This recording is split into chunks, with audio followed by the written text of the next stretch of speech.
Hello, welcome to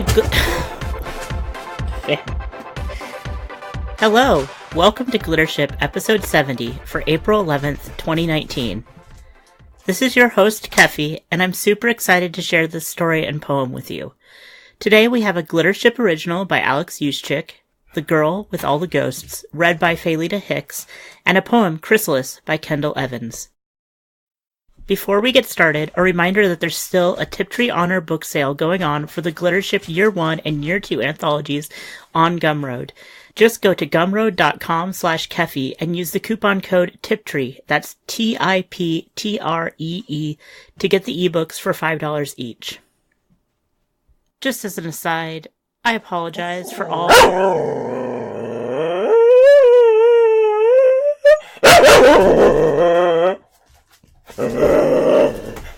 Finn. I apologize for the dog noises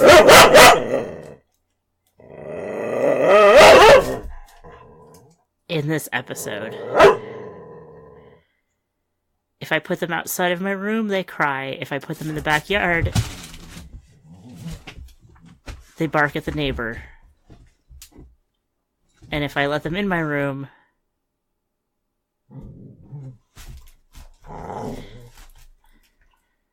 they don't understand why I'm not paying attention to them.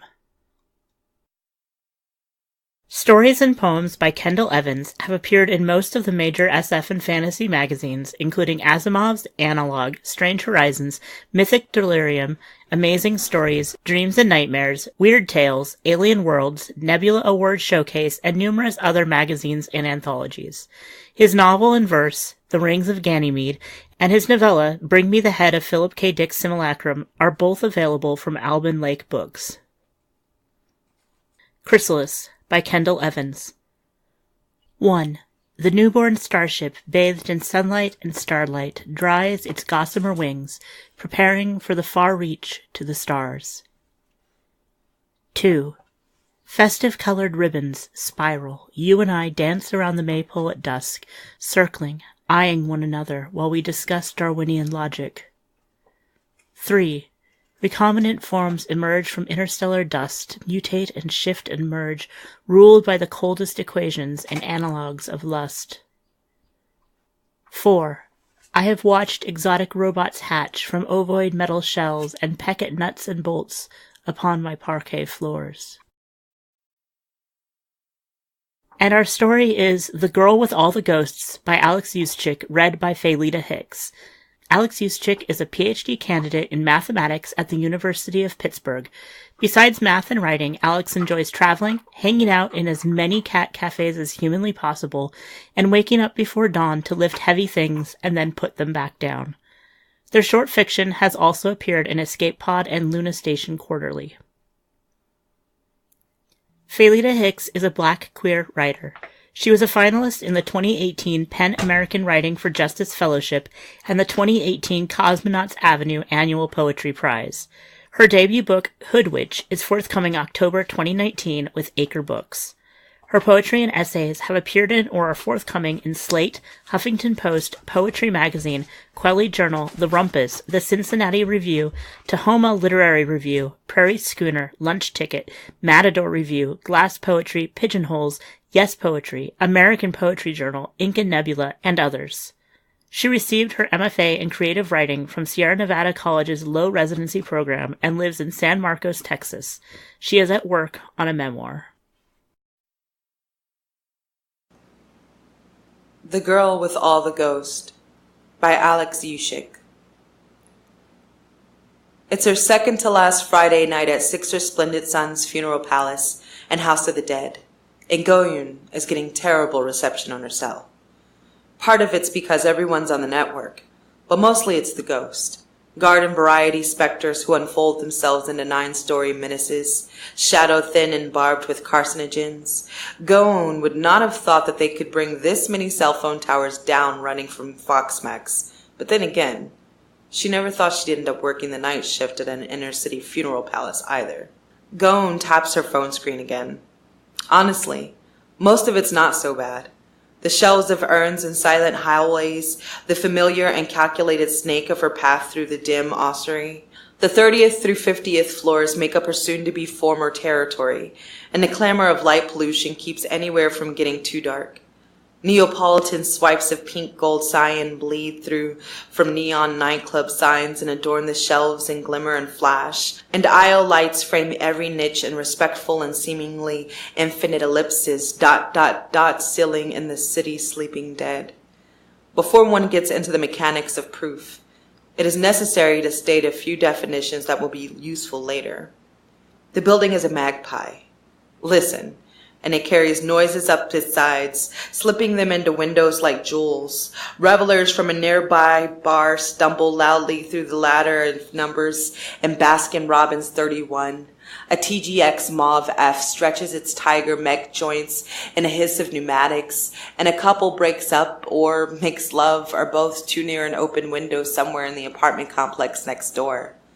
The building is covetous. Go-Eun never needed the 6 Resplendent Suns employee pamphlet to know this, but it's listed there as well. She taps her phone again. There's an email from her boss asking her to reconsider quitting. Go-Eun deletes it. That's what breaking up is. Another number that won't reply, one more open question that their systems of deduction isn't complete enough to answer. It's exactly why Jae-yoon won't text her back either. Finally, the page she's been trying to refresh comes up. Yes, so awesome. I can't believe they kissed. You are a literal goddess. Update soon. There was no edge without an end, and if this was their end, he thought, then so be it. Holy shit. Be still, my Brigidaire loving heart. This fic, I am ruined. Best Bridgie SJ ever. 1,000 reviews. She high-fives an urn. For an 80,000 word / masterpiece she's written in the small pauses of her life, not too shabby. And it's almost enough to make her forget about the ghost. The hallways that stretch on and on and on, the now empty shelves where relatives used to leave flowers and other small offerings until 6 Resplendent Suns and every other numerical family in charge of an ossuary mandated morning training. Most of the time it's beautiful and silent. A second, stiller universe to mirror the riot outside. Sometimes it's not. Go-Eun bows and enters, bows and leaves, thumb typing a drabble about Seo-jun waking up as she heads to FF, the twice-cursed floor. Those 2 unspoken hungers grating against each other like teeth in gears that don't line up. It's a pity her new job at the construction company probably won't let her be on the phone as much. She's almost finished with the scene when she pauses. In the middle of the rows, a pale shape, unsteady, picks itself up from the wreckage of an urn. Most ghosts understand they're dead. The body gives its 2 weeks' notice to the soul, and the connection is gradually severed, a proof ending in a neat white box, QED, or even that infuriating, the rest is left as an exercise for the reader. Only the violent ends do this. The wide gaze of the war dead, the slow unraveling of conditional and consequent, and then a soft and tremulous, oh. It's a young man, maybe Go-Eun's age, maybe a little more. He's wearing pilot's fatigues, but before her mind can race to pin a mech animal to him, he spots her. The first time she saw a ghost, that was not in a training video pamphlet or out of control and tall as a building being subdued by a mech. It was in an F-second bathroom, and something kept playing with her hair. A girl dressed in white rose behind her in the mirror, like a dark star, cracked lips, daring Go-Eun to look at me. The boy is not a tiger pilot. People like Jae-yoon stand out miles away. Not tortoise or dragon mech either. No, with reflexes that fast, eyes that dark, the boy's gotta have been a fox pilot. Most of them specify banishment immediately after cremation in their wills because they don't want to become the things they destroy. Maybe this one didn't.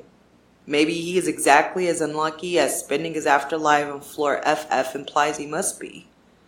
You, Go-Eun says, fighting the tremble out of her voice, are not my problem anymore. I'm quitting. She must not be very convincing. because the boy with rogue eyes and mouth full of knives smiles at her and vanishes. Before the Ghosts War, Go-Eun had 2 parents, a younger sister and a house full of art. The father and sister vanished quickly, the art slowly. "We can't afford the rent anymore," her mother said after the funerals, "but we need another month before we can move." The paintings were traded for old cabbage and limp fish, and their empty house became emptier. This was before Go-Eun took the 6 Resplendent Suns job, before houses of the dead and funeral palaces knew they needed people like Go-Eun. She enters in danger and leaves in safety. That's why it pays so well. She will return when the rest of the ossuary guards are too scared to tread floors with F's on them instead of numbers, and she will toss her badge and heavy keys to the dawn attendants for 13 more days, her phone's LED screen turning her into one more bright skull fading with the stars. When Go-Eun gets back to the faintly glimmering apartments, it is dawn, and all the ghosts are quiet. She slugs down a strawberry milk in the kitchen as her mother gives her the once-over. "If I had spectral poisoning, you'd see the teeth, Mom," Go-Eun says. Less than 2 weeks ago. Star-gilded Hae-kyung deposits a kiss on her forehead. "I just want you to be safe, sweetheart." Her mother works urban restoration projects. They never pay well, not as well as a job at a house of the dead, especially not Go-Eun's. But her mom's team got additional funding from the city. Go-Eun turned in her letter of resignation. She's not going to be able to fight off ghosts forever. There are safer places to work. Go-Eun shucks the milk into the garbage and finishes a reply to her reader with an elaborate winking face. "I just feel like I'm giving up by leaving. Like I could help, but I'm choosing to run instead." The rotter runs a few moments longer than it needs to. We all do, honey. It's part of living in this city. Her mother is a skyscraper swaying against its ballast, the heavy weight above her head the only thing holding her still. This is all an exercise of translation and change of variables between coordinate systems. When Hae-kyung says, 6 Resplendent Suns called earlier about your severance package, what she means is, this isn't a game that you win. Go-Eun says, "I'll call them back." What she means is, then why do I want to keep playing? And she hates it, that she has to walk herself calmly through brushing her teeth and changing into an oversized t-shirt, that her hands tremble ashy sheet mask before bed, feeling like a damp ghost and smelling like cherry blossoms. She writes the next chapter in her house slippers before barricading herself under the covers, hating that she can't keep the shivers down once she shuts the blinds. It always takes her until her phone runs out of battery, when she runs out of ideas for fics or her hands lack the strength to swipe out stories in which Seo-jun and his mysterious Brigadier end up together and happy. In less than 2 weeks, she won't have to fall asleep with her face stuck to a notebook, with the last thing she sees, ink and a pen waiting to be used, another form of hunger. Sometimes, positive statements require proof by contradiction. The tenuous claim, Go-Eun is not afraid. To show this, suppose Go-Eun is afraid, because secretly, her mother is right. It is now possible to prove some elementary results. Suppose there is a ghost loose in an ossuary, and it is your job to catch them. You may take as long as you need to solve this problem, or until you retire or are injured or someone notices. Points will be taken off if you are poisoned, and you are under no circumstances allowed to die. Here is a pencil. Go. The next day, Go-Eun doesn't pack food. She gets a kid's meal, because it's cheap, and there's a fast food place right next to the House of the Dead. Also, she likes kids' meals. They have Havoc Party toys in them now, and she would not be half the super fan she is if she didn't at least collect Seo-jun and the Brigadier. On the way into work, she waves to the Tiger mechs patrolling the building, another TGX Mauve F and 4 TGX Granite 3s, each of them 5 stories tall, high enough she can't see who's piloting them. Before Jane hated her, they'd met after their shifts, one girl leaving her ghost and the other her mech. Go-Eun had propped a hand on her pilot's belt and asked cavalierly if she could buy Go-Eun a tea sometime. This led to more teas. She can reverse outline their romance into a spindly ladder of deduction, that pivotal universal introduction to the final existential elimination. Maybe that's why she excels at this job. She's just that good at destroying things. She makes it through the start of the F floors, pausing on FF. Something cold and cruel passes over the back of her neck. A fact nestled in an absurdity. The hollow, or sometimes shaded box at the end of proofs, is colloquially referred to as the mathematician's tombstone. Go-Eun's hand tightens around her phone, but no one's there. FF remains quiet in its combinatorial worship. Ancestors suspended in way stations to sainthood. This is what 6 Resplendent Suns promises, that this mess with skyscraper-tall specters is only temporary, that you too can assure your relatives' continued divinity with prompt monthly rent payments and the proper clearances. By the time she's halfway through the floor, she finishes chapter revisions.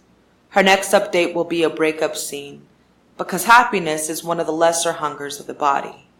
It can't last if you want the story to keep going. She knew this before Go-Eun, but it still surprised her. Footsteps follow her along aisles. Wards and sparse mourning cards move slightly out of place. This is how it starts. The small disturbances. She opens the kids' meal, half in defiance, half because she's hungry, and says her quiet prayer. In all things, I will outlast you. The fries are smaller than she remembered, and this injustice truly must be some small god laughing at her, but at least the chicken nuggets are good. When Go-Eun outlined her plan to collect all the Havoc Party toys this morning, her mother said she had an unsophisticated palate. Go-Eun said of course she does. That's why she writes amateur fiction. It's not about taste. It's about devotion. Something clatters behind her. It always comes for you from your shadow. The history you trail behind you in a string of dark theorems, assumptions, and implications. This you may use without proof. Go-Eun whips around just as the ghost lunges. The kid's meal hits the ground and his teeth go right through her jacket, though the protective vest she's wearing keeps them from breaking through her skin. What he doesn't expect is the glimmer and the fade. The axiomatic crawl that shivers through him when her fist connects with the side of his face, 2 planes intersecting in a line of ice. He staggers back into the aisle, toxins dripping from his teeth like he's been drinking machine oil, and watches her. The rips aren't that bad. Not this time. She brushes herself off, picks up her things, and pretends she doesn't see his eyes following her hands as she assembles the toy from the kids' meal. He pretends he's not still shivering from her strike. She sews the jacket up in the staff room before she goes home, a hand hesitating over the emergency intercom. One call to the banishment department and he's toast. This ghost isn't her problem anymore. She's already handed in her paperwork. Doesn't her last week and a half on the job deserve to be easy? And she and the ghost must both be good liars, because he follows her for the rest of her shifts. She's halfway home before she realizes she's gotten the Brigidaire. In proof, there's a technique called induction.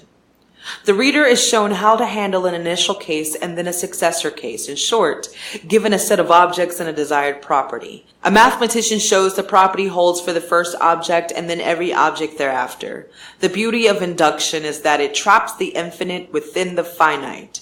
That is to say, as long as the structure of your proof is solid, you have created something that can run forever. During her last week, Go-Eun gets more kids' meals and Havoc Party toys, but not Go-Eun. 6 Resplendent Suns drags its feet on termination paperwork, and night after night she contemplates the emergency intercom, and night after night never presses it. Because probably it'll be fine. The floor wards get more powerful as you descend. That is, the strength of the binding spells increases like pressure under an ocean. The pamphlet promises that escape is crushingly improbable. And surely the security of knowing one's relative will never become the latest shade shredded by fox mechs is worth that exorbitant fees and more. The first time Go-Eun sees the ghost on F3, she nearly drops her kid's meal. It's not supposed to happen this fast. He's not supposed to figure out how to get out this fast. This time, he doesn't attack. Instead, he tracks her hand as she pulls the toy out of the box. Eyes so dark it's almost impossible to tell the pupil from the iris. It takes her a moment to notice she's finally gotten Seo-jun.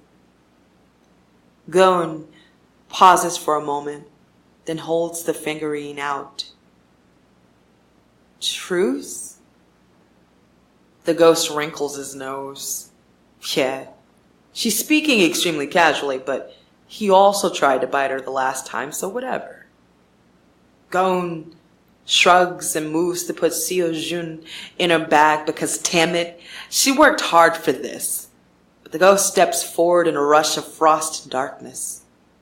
He spreads his hands as though to say, sorry, I know it's all a terrible inconvenience, but yes, I do want the toy. Warily, she hands it over.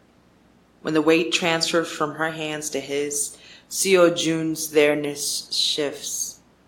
It's hard to explain if you haven't done this before, but it comes easier to talk about the figurine in a different domain than its native one. The ghost runs a hand along Seo-jun's face, then smiles in a pool of noxious lips and serrated teeth. Once, Jae-yoon was bitten on duty. They kept her overnight in pilot's medical, and Go-Eun sat outside the double doors to the clean rooms, overhearing every whisper about toxicity and keen bile until a surgeon told her Jae-yoon was stable. In the weeks following her release, there were phosphorus streams, a winding purple-black scar, and Jae-yoon murmuring, some nights it feels like I'm split between existences, and whenever I meet you and all the other elsewheres, you terrify me. They fall apart slowly, a universe screaming back to its point of origin. You have a name? Go-Eun asks the ghost. He shrugs. But when they meander back to FF, he kicks something out from below a shelf. It's a shard of an urn bearing in red the words iridescently codifying Baeongdal.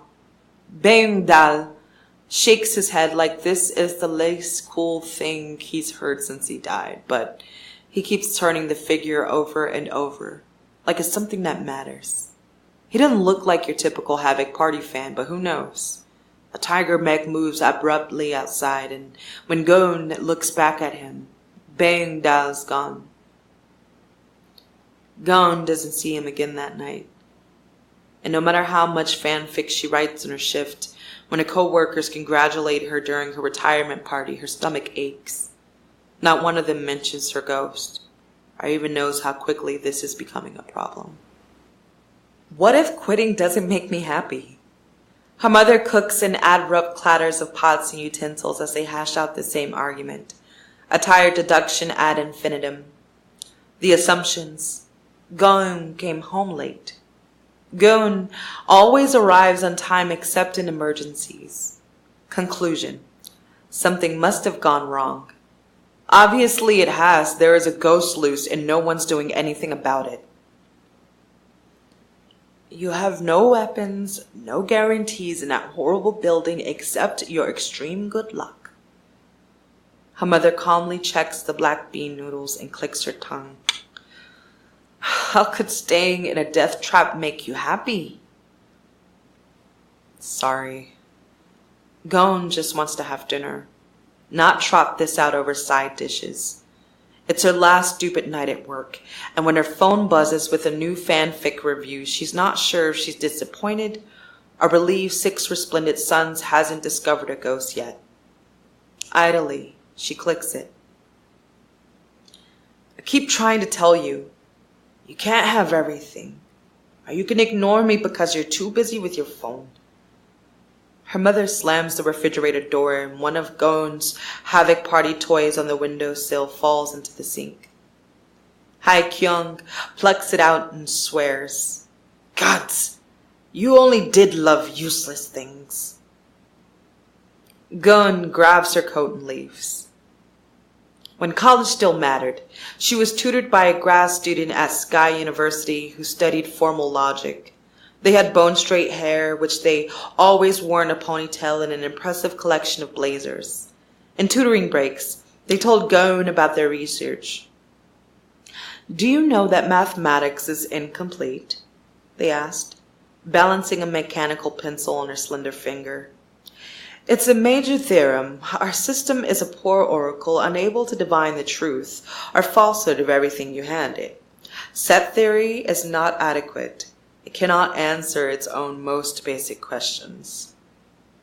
It's like when you finally realize how big the domain of discourse is, or how truly large infinity is, when you try to hold the universe in your head, and something always escapes. Her tutor laughed. "Yeah. That's why I don't study set theory anymore. I nearly drank myself to death." "Why?" Go-Eun said. "It's just math." They set their chin on their hand, spun the pencil with hooded eyes, and asked, "Is it?"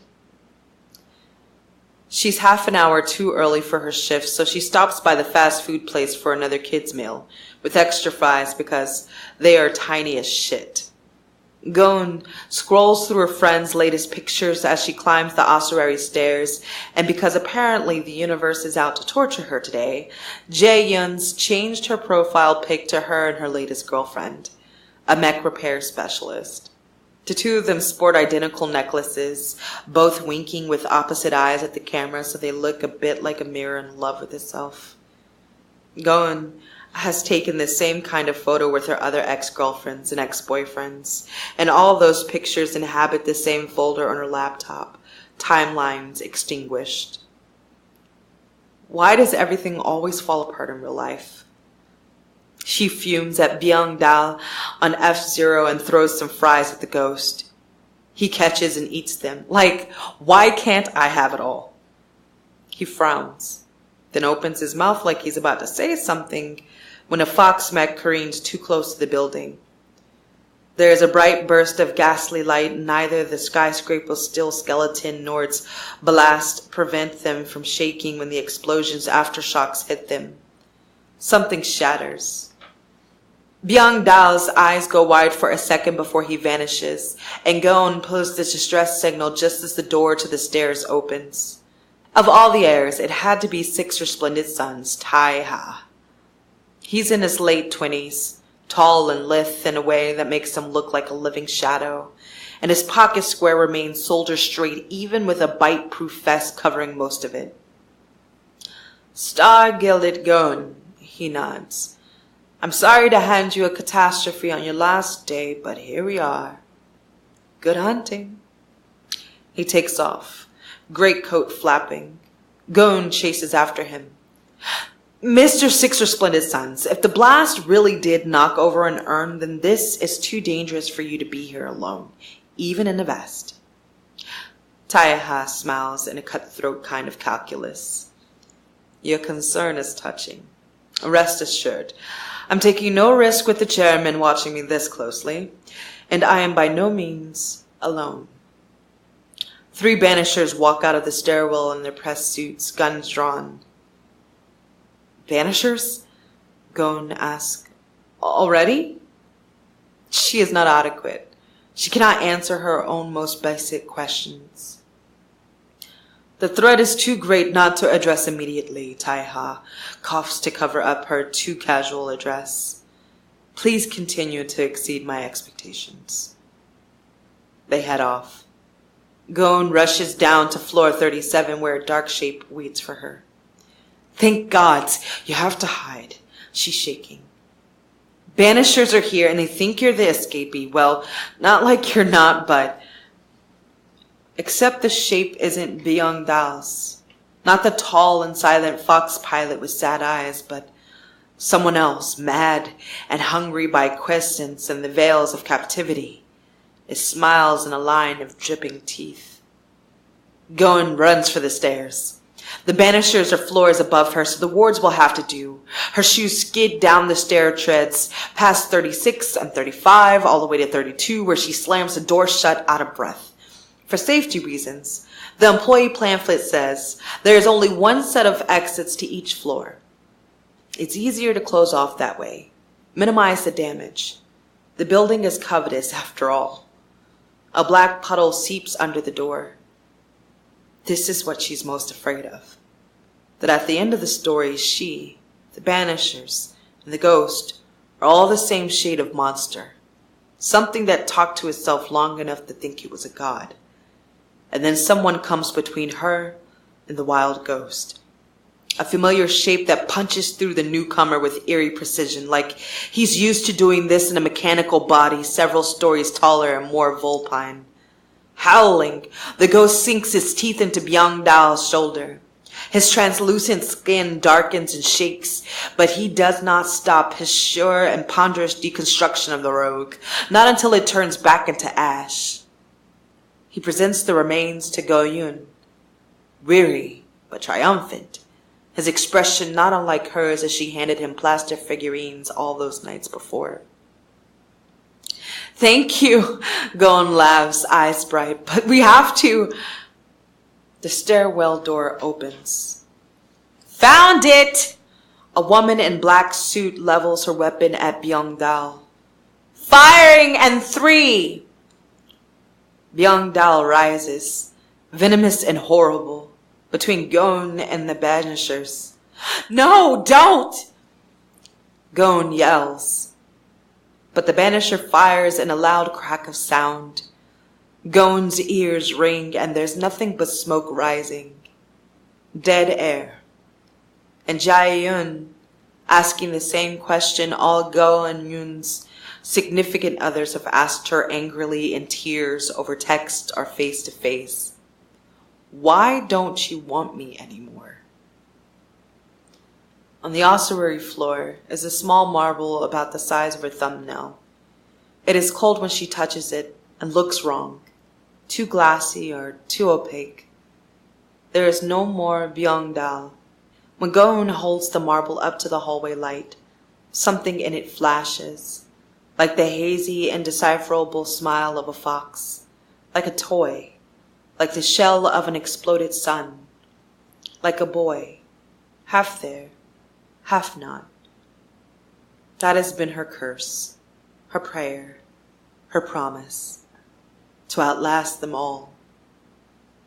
But by all the gods, she is so damn sick of being miserable. For once, it should end like it does in her stories. Her shadow trembles. She holds the tiny clouded sphere up to her bombed-out eyes, and before anyone can see what she's doing, she swallows it. 6 resplendent suns, Taiha helps her up, compliments her skill in neutralizing one of the escapees, and offers her a new job as a banisher with an impressive litany of perks, a raise, and better hours. The 3 banishers look smug. Go-Eun excuses herself, declines the new job, and heads to the roof of another desiccated building. So washed in floodlights it makes her shadow look like an asterisk, a little glyph with her at the center. There is one more line coming off it than usual. Well, I didn't think this would happen, but since you're here, Go-Eun says, bowing low to the figure on the newest spine of her many-legged star. I hope you don't mind hanging around a while. Byung-dal stands a shadow's length from her and holds his hands up to the night sky, tracing the wild starry city with his fingers. He laughs, and for the first time since she met him, his teeth are completely normal. I thought I'd never see this again. As she walks home, Go-Eun hums and pulls out her phone to work on a new fanfic. Halfway through a chapter, she stops. A result is only valid if it can be repeated, and if she can rescue one ghost. She begins an email to Taiha titled, "About That Banishing Job," and laughs when she sends it. She is the last hidden library, a catalog of ghosts. And when she hits save, nothing is lost. This completes the induction. The rest of the proof is left as an exercise for the reader. Chrysalis is copyright Kendall Evans 2019. The Girl with All the Ghosts is copyright Alex Yuschik 2019. This recording is a Creative Commons Attribution Non-Commercial No Derivatives license, which means you can share it with anyone you'd like, but please don't change or sell it. Our theme is Aurora Borealis by Bird Creek, available through the Google Audio Library. You can support Glittership by checking out our Patreon at patreon.com/Kefi, subscribing to our feed, leaving reviews on iTunes, or buying your own copy of the summer 2018 issue at glittership.com/buy. You can also support us by picking up a free audiobook at www.audibletrial.com/glittership. Thanks for listening, and we'll be back soon with a reprint of Barbara in the Frame by Amalia Harrington.